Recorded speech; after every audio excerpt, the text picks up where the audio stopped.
예수님이 태어날 당시에 그 시대에는 로마 황제 아구스도가 이렇게 태어날 때에 뭐라고 이렇게 선포가 되었냐면 좋은 소식이라고 선포할 정도로 로마 황제는 아주 신이었어요. 신.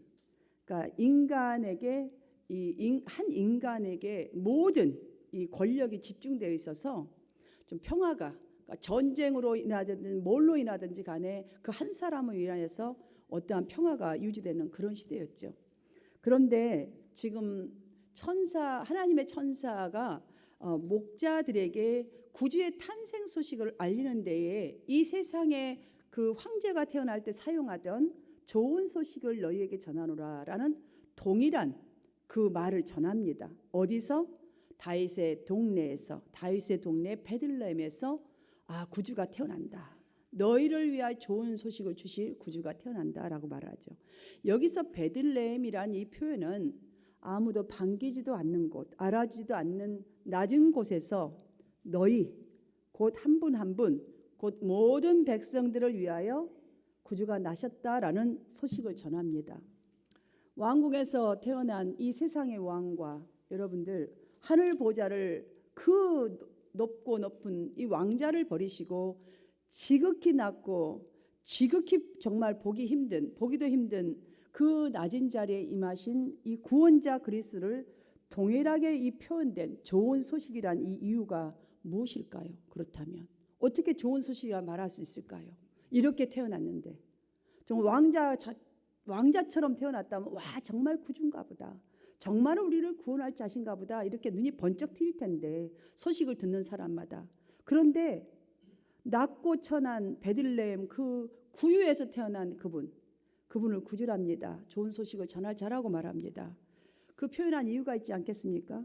그것은 세상이 생각하는 영광과 평화 개념과 예수님의 십자가 속에 나타난 십자가 얼마나 그게 그 죄인들이 짊어진 십자가 속에 나타난 그 엄청난 영광과 평화의 개념이 어떤 차이가 나는지를 우리 스스로가 온전히 발견해 주기 위함입니다.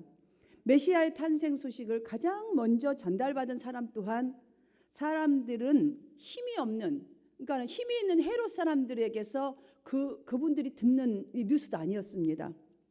아니면 대제사장들이나 그 당시 알아줬던 레위인도 아니었고 서기관들이나 아주 바리새인들도 아니었습니다. 돈을 잘 벌고 힘이 있는 사업가들도 아니었고 당시 가장 천하게 여기고 관심도 없고 천하게 여겼던 천한 직업으로 인식되었던 그저 베들레헴 인근 근처에서 자기 양떼들을 오밤중까지도 지켜야 했던 목자들이 이 소식을 들었습니다. 예수님의 탄생과 목자들이 들었던 가장 천하게 여겨졌던 그 사람들이 들었던 이 소식, 그들을 위하여 구주가 나셨다는 이 소식이 바로 이 비밀이 여기에 있습니다. 천사들이 찬양을 한 내용을 통해서 우리가 알 수 있듯이 가장 낮은 자리에 임하신 예수님의 영광을 누구보다도 가장 먼저 반길 줄 알았던 사람들이 바로 목자였다는 사실이에요. 여러분, 우리가요 돈 많고 내 즐거워서 내 속이 가득 다른 걸로 차 있는 사람은요 이 복음이라는 게 별로 기쁨으로 받지를 못합니다. 내가 정말 어떤 죽을 만큼의 힘든 일이 있어서 어디 의지할 데도 없을 때에 정말 소망이 없는 사람들에게는 이 소식이 기쁜 소식이라는 거죠. 14절 후반절에 땅에서는 기뻐하심을 입은 사람들 중에 평화로다라는 이 말씀처럼 이 위치와 상관없이 하나님의 은혜를 사모하고 기다리는 사람들에게만이 이 성탄절이 큰 기쁜 소식일 것이에요. 정말 주님 이 땅에 오셨는데 나에게도 뭔가 이루어지지 않을까라는 그런 기쁜 소식이라는 것이죠. 그럼 천사들은 왜 하필 온 인류를 구원하기 위해 태어나신 구주의 탄생을 이렇게 꼭 소망 없는 사람에게, 낮고 비천한 사람들에게 알려준 것일까라는 퀘스천을 한번 가져볼 필요가 있습니다. 그 기쁨의 좋은 소식이란 바로 이런 사람들을 위한 것이기 때문이에요. 정말 죄인을 위한 소식이기 때문에 기쁜 소식인 거예요. 모두가 죄인이겠지만 정말로 우리가 죄인이라는 이 가슴에서 우러나서 여러분들 죄인이라고 생각하는 사람들이 몇 퍼센트나 있겠습니까? 세상적인 것이 우리 안에 가득 차면 예수님의 복음 진정으로 기뻐하면서 마음에 모셔드리는 것이 정말로 불가능합니다.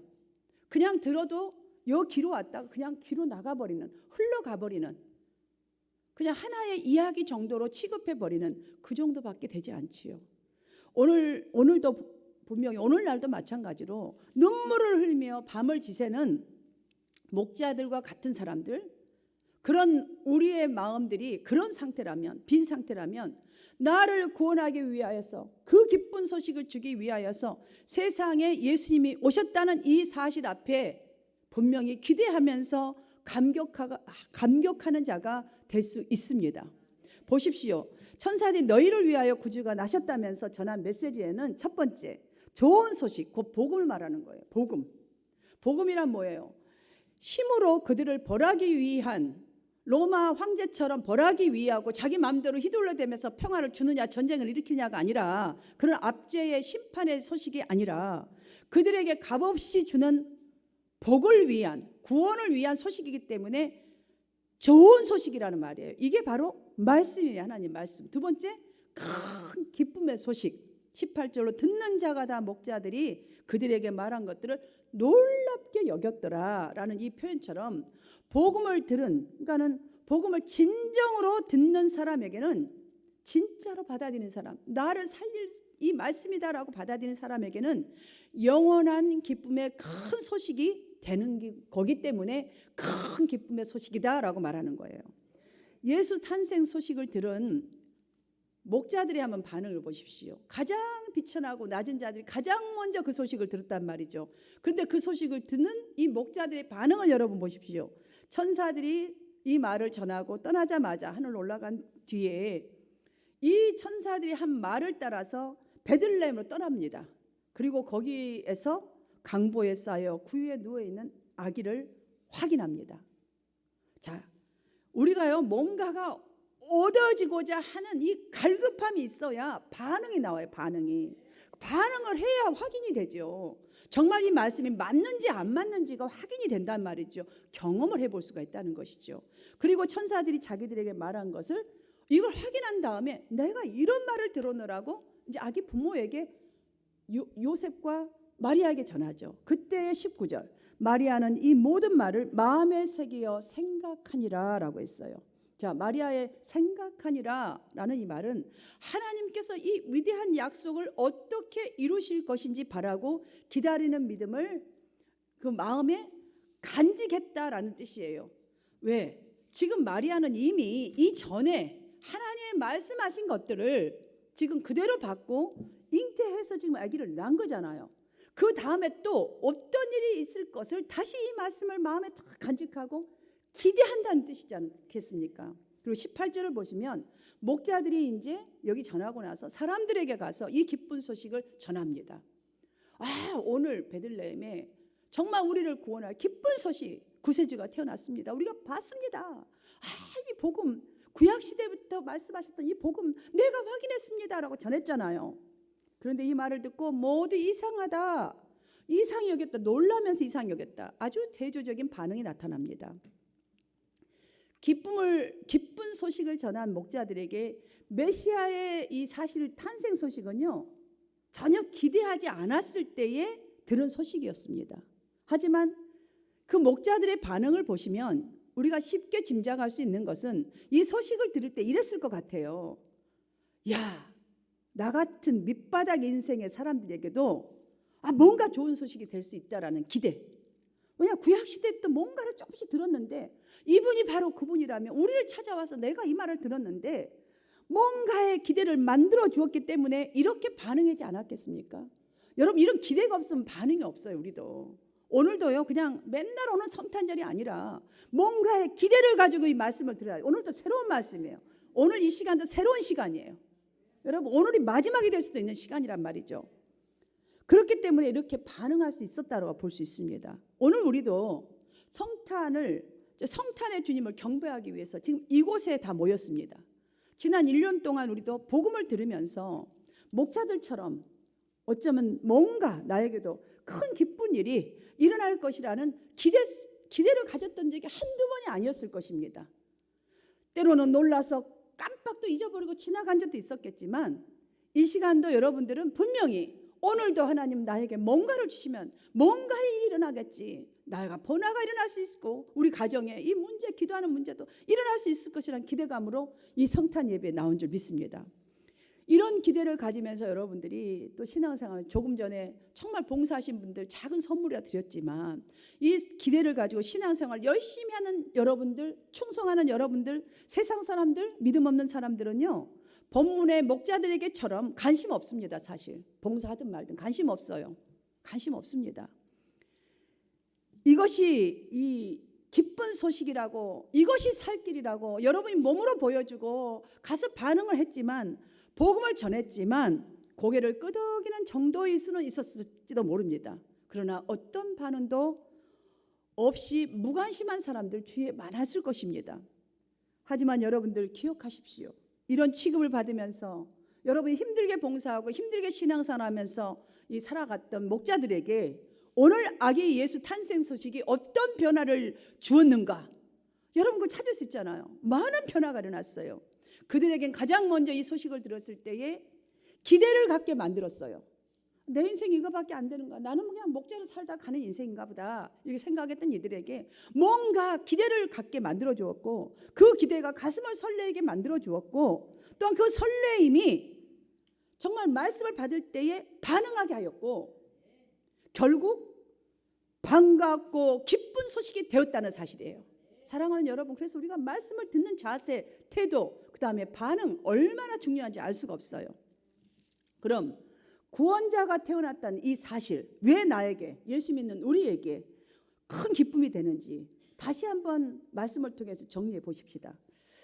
나에게 예수 탄생 소식이 기쁜 소식이 되는 그 이유 하나, 오늘 이루어졌기 때문이에요. 여러분, 예전에 이루어졌지만 오늘이에요. 매일 오늘이에요. 신앙생활은 매일매일 오늘의 일이에요. 오늘 이루어졌기 때문입니다. 오늘 다윗의 동네에 구주가 나셨다. 먼 훗날에 일어날 일이 아니라 바로 지금 이 일이 이루어져야 돼요. 그러니까 예수님의 임재, 이 말씀이 여러분 가슴속으로 착 파고 들어와야 돼요. 그게 이루어지는, 오늘 이루어져요. 주님 오늘 이루시기를 원하시는 거예요. 매일 아니면 매주 한 주에 두세 번이든 뭐 새벽 예배든 어떤 말씀을 듣든 그 시간에 이루어져야 된다는 것이죠. 그래서 목자들에게 모든 기다림은 이제 끝이 난 거예요. 그들의 인생 속 새로운 기대가 시작된 거예요.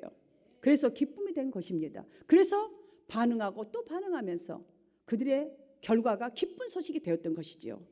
자, 우리에게도 탄생 소식이 기쁨이 되는 두 번째 이유는 다윗의 동네에 이루어졌기 때문이에요. 여러분, 다윗의 동네에 이루어졌다. 다윗, 지금 다윗은 신약시대 사람이 아니에요. 근데 다윗의 동네에 이루어졌대요. 구약의 사람이잖아요. 따라서 여기 표현한 다윗의 동네란 그냥 우연히 생긴 일이 아니라는 거예요. 여러분, 좋은 일들이요, 여러분 생각에 우연히 내가 열심히 해서 생긴 것 같죠? 그것이 그런데 그 생긴 일은 얼마나 오래 갈까요? 여러분, 이걸 한번 생각해 보시면서 이 말씀을 들어보십시오. 여러분이 이렇다고 생각하고, 아니 우연히 이런 일이 나에게 와서 참 기분 좋아, 이 일들이 몇 조금이나 갈 것 같습니까? 영원까지 갈 것 같습니까? 가지 않습니다. 여러분, 예수님의 이 탄생 소식은 지금 우연히 이루어진 것이 아니라 구약 때부터, 다윗 시대부터, 그 전부터 쭉 선포되었던 다윗의 가문에서 하나님의 약속 그대로 이루어졌다는 뜻이에요. 그러니 오늘 설레임을 가졌다면 여러분, 그거는 우연하게 설레임이 아니에요. 이 말씀 붙드세요. 여러분에게 분명하게 하나님의 약속하신 이 말씀 그대로가 이루어진다는 거예요. 그래서 우리에겐 기쁜 소식인 것입니다. 그래서 예수 탄생 소식을 통해서, 예수님의 이 탄생을 통해서, 곧 우리는 하나님의 말씀을 통해서, 그러니까 예수 탄생 소식이 곧 말씀이에요. 이 말씀을 통해서 우리는 하나님의 신실하심, 영원 불변하심을 알 수가 있는 거예요. 그래서 예수 탄생 소식이 기쁜 소식인 거예요. 우리에게. 또 마지막으로 나에게 예수 탄생 소식이 기쁨이 되는 이유 세 번째, 너희를 위하여, 나를 위하여 이루어졌기 때문이에요. 너희는 1차적으로 누구예요? 목자들이라고 말하잖아요. 너희, 그 사람이 들었지 않습니까? 지금 여러분이 듣고 있어요. 바로 예수 믿는 저와 여러분, 이 시간에 듣고 있는 여러분들이에요. 그리고 그 큰 기쁨 소식은 온 백성을 위한 기쁜 소식이다라고 말해주지 않습니까? 따라서 오늘날도 예수 복음을 통해서, 자, 가장 먼저는 각 개인이 그 다음에 우리가 이 말씀을 통하여서 말씀에서 힘을 얻고 말씀으로 반응을 하고 또 말씀을 통하여서 우리가 또 보여주고 전하면서 이웃들에게, 우리들에게, 다른 사람 이웃들에게 하나님의 놀라운 평화가 또 임하게 되는 거 아닙니까? 그러하게 목자들처럼 우리도 이 말씀을 듣고 믿으면서 이 믿음으로 반응을 해야 합니다. 그래야 뭔가 놀라운 기쁜 소식을 경험하게 되죠.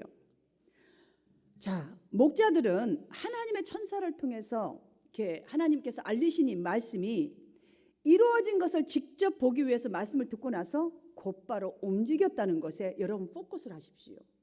하나님께서 천사들 통해서 지금 나에게 이 말씀이 오셨네. 그럼 이 말씀을 이루실 것인데, 이루어졌다고 하는데 한번 반응을 해보세요. 그렇게 움직인 거예요. 그래서 말씀이 이루어짐을 보았고 그들은 듣고 본 바를 그래서 전하게 된 것입니다. 그들이 전할 때 사람들이 놀랐다는 이 표현, 여러분, 사람들이 전할 때 놀랐다 그랬어요. 이 놀랐다는 것은 한 번 잠시 놀랐다라는 것을 말하는 거예요. 그 사람들은 반응하지도 않았고 잠시 정말 메시아가 태어났단 말이야? 이 정도. 여러분은 어떤 부류에 속합니까? 반응한 부류입니까? 아니면 말씀에 은혜 딱 받고 와우 오늘 은혜 받았어 이 정도입니까? 예수 탄생 소식에 사람들의 반응은 참으로 다양했습니다. 헤롯 왕에게는 두려운 소식이었습니다. 대제사장과 율법 학자들에게는 달갑지 않는 소식이었습니다. 그러나 마리아를 보십시오. 이 말씀을 마음에 새기며 간직했다라고 했습니다. 오늘날도 이와 동일합니다, 여러분들. 그러하게 우리가 주목해야 할 것이 있습니다. 그것은 구유가 아니라, 여러분, 우리가 구유에 어디서 태어난가 왜 중요해요? 그게 사실은 구유에 뉘어져 있는 악입니다. 여러분, 예수 믿는 것, 교회 나오는 것, 교회, 사람들, 이게 뭔 상관입니까? 우리가 신앙생활하면서 포커스 맞춰야 될 것, 정말 주목해야 될 것은 바로 그리스도, 복음입니다. 복음. 누구도 예외 없이 필요한 것은 그리스도, 주, 하나님의 이 말씀입니다. 왜냐하면 구주 없이는, 이 말씀이 없이는 소망이 없습니다. 여러분 안에 그 말씀이 역사하지 아니하면 소망이 없어요. 영생이 없습니다. 그래서 평화가 없는 자에게 평화를 주시기 위해서, 소망이 없는 자에게 소망을 주시기 위해서, 기쁨이 없는 자에게 기쁨을 주시기 위해서, 생명이 없는 자에게 생명을 주시기 위해서 하나님께서 아들 예수를 이 땅에 보내신 거예요. 이 땅에. 그래서 우리는 구유도 아니고 누구도 아니에요. 예수 그리스도 복음에 우리가 집중해야 하는 거예요. 왜? 내가 기쁨을 잃었을 때 기쁨을 찾을 수 있고, 힘을 잃었을 때 힘을 찾을 수 있고, 소망이 없는 내가 말씀을 통해서 소망을 가질 수 있기 때문입니다. 그래야 영생에 이루는 구원을 이루는 자로 그런 삶을 살아갈 수가 있지요. 우리에게도 당시 목자들에게처럼 생에 다시 있을 수 없는 기회가 오늘 주어졌습니다. 오늘 이 시간에. 그러나 이미 살펴보았듯이 그 당시 구주 탄생의 소식을 전했을 때에 어떤 사람들은 듣지 않았습니다. 어떤 사람들은 전혀 관심이 없었습니다. 어떤 사람 딱 한 번 생각했습니다. 또 어떤 사람들은 듣고 딱 한 번 놀랐습니다. 그러나 또 어떤 사람들은 깊은 생각으로 들어갔습니다. 여러분, 바로 오늘도 여기에 다 모여서 예배드리지만 우리도 이런 반응 우리 중에서 나타날 수 있습니다. 그러하기에 우리는 이 시간 마리아처럼 들은 모든 말씀을 간직하고 다시 새기면서 하나님께서 나에게도 귀한 일을 이루실 것을 깊이 생각해 보십시오. 생각해야 합니다. 깊이. 여러분 깊이 생각하면서 하나님 나에게도 이루어질 것을 믿습니다라고 결단하는 여러분 되시기를 축원합니다. 그리고 목자들처럼 우리가 취해야 할 반응은 단순히 놀라는 것으로 듣는 것으로 끝나는 것이 되면 안 됩니다. 그분의 말씀을 받아들이고 매일 우리의 삶 속에서 말씀을 따라서 생각하고 말씀을 따라서 반응해야 합니다. 반응. 이게 중요합니다. 그래야 우리의 인생이 달라질 수 있습니다. 우리의 딱딱해진 마음, 우리의 잃었던 믿음, 우리의 잃었던 성령 충만함을 다시 회복할 수가 있습니다. 그리스도인들이 성탄절을 기뻐하는 이유는 아무도 주목하지 않는 그곳에 새날을 열어가시는 하나님의 능력의 이 역사가 펼쳐진 날이기 때문에 우리는 성탄을 기뻐하는 것이에요. 나에게도 또 펼쳐질 내일이 있기 때문에 지금 right now 열려 있기 때문이지요. 여러분에게 혹 하나님과의 관계에 대한 동기가 아직도 부족한 부분이 있습니까? 아니면 어떤 신앙의 열정이 식었다면 오늘 지금 이 시간에 주님 앞에 예배드리는 이 시간에 낮고 낮은 곳으로 오신 그분께로, 주님께로 돌아가십시오. 그리고 지금 내 상태가 어떠한지를 지금 주님 앞에서 말구에 누워 계신 그 주님, 이 땅에 오신 주님 앞에서 정직하게 한번 고백해 보십시오. 하나님, 내 모습이 어떻습니까? 주님 보시기는 나는 지금 어떤 모습으로 무엇을 보고 있습니까? 주님을 바라보고 있습니까? 아니면 말구이나 보면서 내가 예수 믿는 거 별거 아니라고 생각하면서 내 마음대로 살아가고 있는지, 나의 어두워진 눈을 밝혀달라고, 그래야 간구할 수 있죠. 이런 간구가 여러분의 간구가 되기를 바라고, 여러분이 착급하여서 주님 앞에 고백하는 여러분의 고백이 되기를 바랍니다. 그럴 때에 우리가 다시 힘을 얻어서 주님의 영광을 위해서 일어설 수가 있을 것입니다. 그래야 일어설 수 있어요. 사랑하는 성도 여러분, 이 큰 기쁜 소식, 하나님의 하늘 영광의 소식은 절로 주어지지 않습니다. 절로. 기쁜 소식은 복음을 굳게 붙잡는 사람, 정말 힘들어도 어려워도 정말 막 억지로 해도, 정말 구레네 시몬처럼요, 억지로 해서 십자가를 지고 가야 되는 거예요. 하나님 나라가 하늘에서 이룬 것 같이 나에게도 이 땅에도 이루어지기를 바라는 이들 가운데 임하는 거예요. 그게 우리가 주님을 바라본 신앙생활입니다. 천사들이 온 백성에게 미칠 큰 기쁨 소식, 복된 소식을 전하노라 하는 이 말씀은 바로 그러한 현실을 우리 보고 만들어 가라는 뜻이 아니겠습니까? 지금 목자들에게 한 말이 바로 우리에게 한 말인데, 그러한 현실을 지금 보고, 태어난 걸 보고 그렇게 만들어 좀 가보라는 뜻인 줄로 저는 믿습니다. 우리를 위한, 나를 위한 좋은 소식에 합당하게 반응하는 우리 모두가 되었으면 진실로 좋겠습니다. 그래서 이 기쁜 소식이 될 때까지 여러분에게 진짜로 이 주님이 오시니 얼마나 기쁜 소식이고 내가 얻은 구원이 얼마나 기쁜 소식인지 그 소식이 될 때까지 애쓰고 노력하셔서 성탄의 기쁨과 평화가 여러분 각 개인과 여러분 가정과 우리 한마음 교회와 이 땅 가운데 여러분을 통해서 함께 되어져 가는 그런 우리 모두가 되어지기를 주님의 이름으로 축원합니다. 이 시간 모두 함께